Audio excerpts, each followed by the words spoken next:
Have you ever thought about how art influences culture? Richard Wagner, a German composer, built the Bayreuth Opera House. It was finished in 1876. Here they built spectacular sets.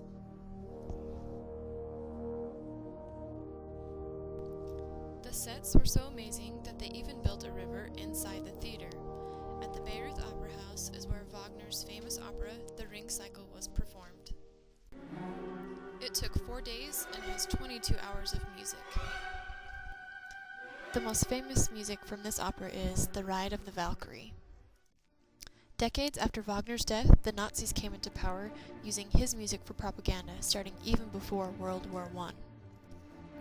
This led to Wagner becoming an icon for the massive reign of terror.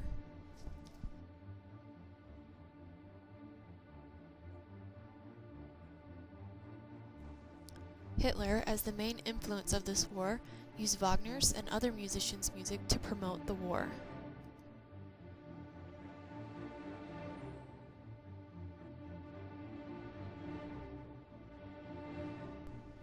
Wagner himself was an anti-Semitic. He once said, "Jewish music is bereft of all expression, characterized by coldness and indifference, triviality and nonsense.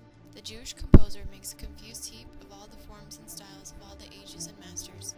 To admit a Jew into the world of art results in pernicious consequences." Not only did the Nazis praise German music and use it to their advantage, but during this time they outlawed Jewish music, including music from Schubert, Felix Mendelssohn, and his sister Fanny Mendelssohn-Hensel. The Nazis even went as far as to destroy statues of Mendelssohn's across Germany. Not only was Jewish music outlawed, but also theater, books, and other art forms. Although Jewish music was banned, the Nazis allowed the Jewish musicians inside the concentration camps to perform.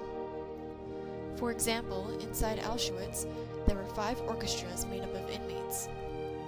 After World War II, Israel outlawed Germanic music. They couldn't study it, listen to it, or play it. Israel especially outlawed Wagner's music since it was used as propaganda by the Nazis. It was not until the 1990s that Wagner's music could be played in Israel. How do you think the banning of music affected both the German and Jewish cultures? How were the arts in Germany affected, and how were the Jewish arts affected? Since the arts reflect culture, how do you think culture changed in Europe during this time?